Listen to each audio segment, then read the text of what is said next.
tem, acho que, sensação mais recompensadora do que saber, sem falsa humildade, que eu sou um dos muitos que fizeram a história dessa loja. Ela começa bem antes do que é a Heráclito Vitória hoje. Até mesmo antes do reerguimento das colunas dessa loja lá em 2010, ela já era uma reunião de homens gurizada, gente de bem, alguns nem tanto, e a gente vai depurando isso com o tempo.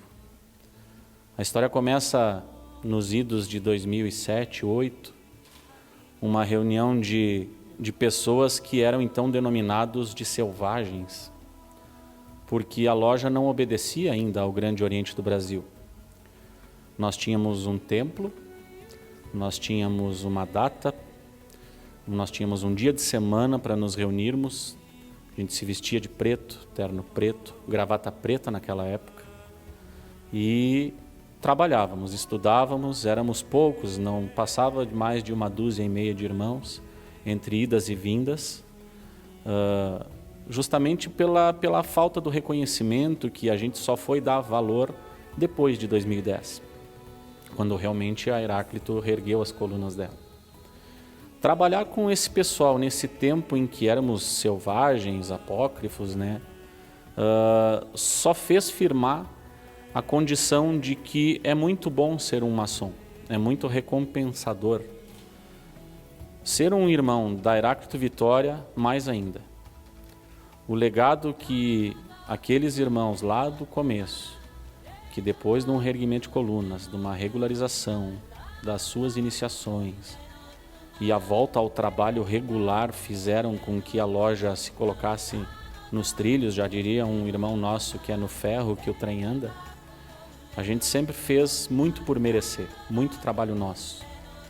E o sentimento de pertencimento a Heráclito Vitória hoje ele é muito maior do que aquele do começo, mas sem modéstia nenhuma precisou de todo o trabalho daquela gurizada, daqueles irmãos, para a gente chegar onde a gente está hoje. Como tudo no início é tudo muito dificultoso, né?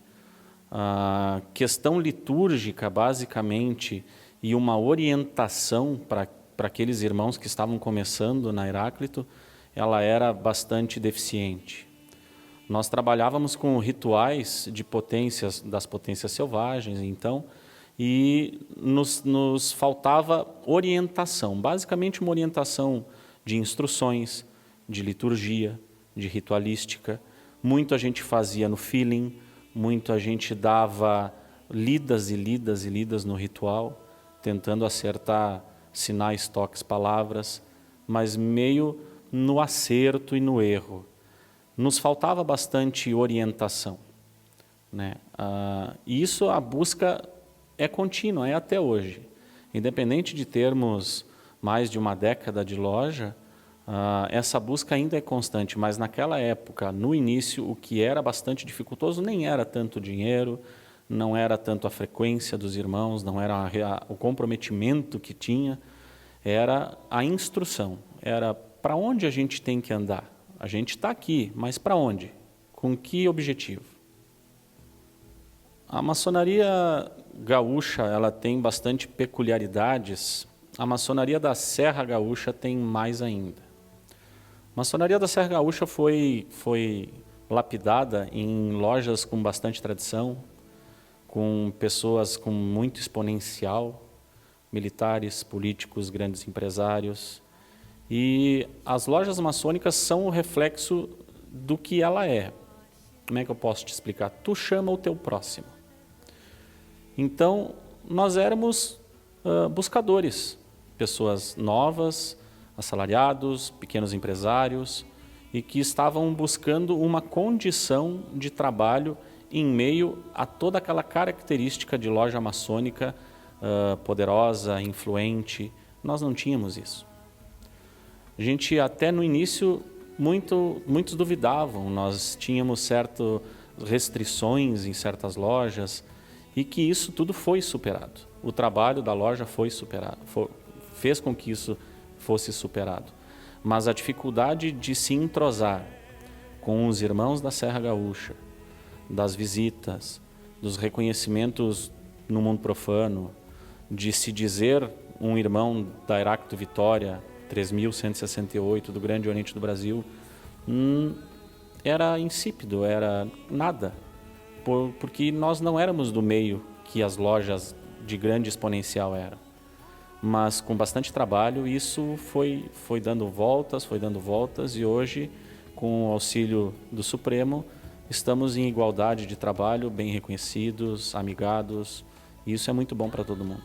Sem dúvida nenhuma foi a sagração do nosso templo, do nosso estandarte, porque aquela loja que estava iniciando em 2010, com todo aquele contexto de irmãos recém-chegados a uma potência importante, irmãos sem exponencial na sociedade e que conseguem, através de contatos da própria maçonaria com Porto Alegre, com a sede de Porto Alegre, a gente conseguiu trazer aquilo que é o de mais legal. A gente trouxe para dentro de um templo pela primeira vez o prefeito, os vereadores e o presidente da República Maçônica.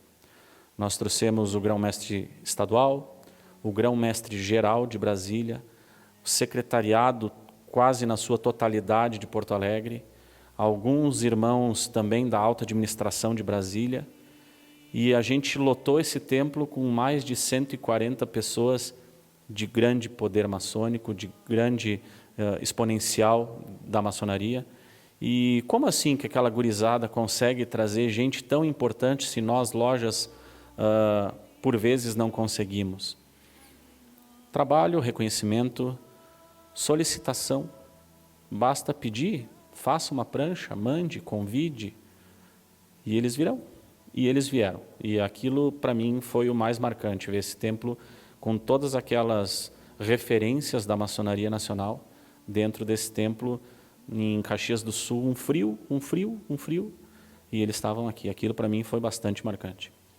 Uma pessoa que eu conheci ainda não sendo um maçom regular, por afinidades do mundo profano, enfim, e que depois de descoberto que era irmão, a minha proximidade ainda na venerança, quando eu estava venerável, e que a gente compartilhou muito, e ele abriu muitas portas, tanto para a nossa loja, quanto para todos os nossos obreiros, e que, por fim, uma caminhada maçônica que eu e ele tivemos juntos, e que eu não pude de não reconhecer, foi o Delisson Pavão Orengo.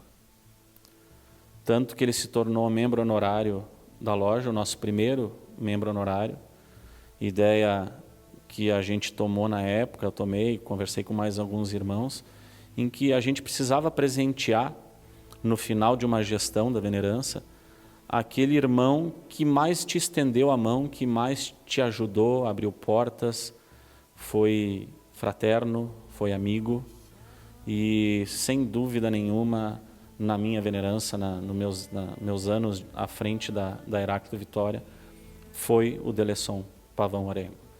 Um irmão também do Grande Oriente do Brasil, irmão proveniente já de outras lojas, trabalhava em outro rito Adoniramita, um senhorzinho brabo, gritão, mas de um amor, de um conhecimento incomensuráveis. Eu me lembro muito, com muita saudade do Delisson. Isso vem se abrindo conforme fase do videogame. Tu só quer jogar. Tu pensa em virar o jogo, às vezes não, tu só quer ligar o videogame, a TV e jogar, tu quer brincar. E com a prática do jogo, do estudo, da beneficência, da hospitalaria, essas fases elas vão ficando cada vez mais difíceis e tu só não consegue parar de jogar. Tu quer todo dia, toda semana, naquele horário, ligar o computador, o teu tablet, hoje o celular, na minha época era o videogame e a TV. Tu só quer tentar passar de fase mais uma vez. E toda semana era isso. Passar de fase, subir, elevar, desenvolver, mas jamais tu tem uma ideia aonde tu pode chegar ou aonde tu quer chegar. Eu eu acredito que até hoje não se tenha um rumo traçado para as lojas maçônicas como um todo, mas principalmente para a nossa, porque o perfil que foi dado de instrução e desenvolvimento para todos os irmãos que passaram pelo quadro da Heráclito Vitória seja esse. Não, a utopia, né? Utopia não é chegar, é o caminho que é importante. Isso são máximas que são piegas, mas elas são bastante verdadeiras. Caminha, passa de fase mais uma semana, leva essa fase para outra semana, tenta passar, desenvolve, cresce.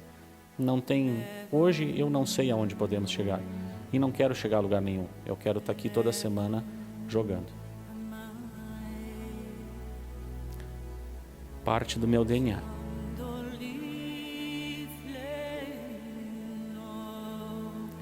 Não existe Eduardo Augusto Rocha sem Heráclito Vitória.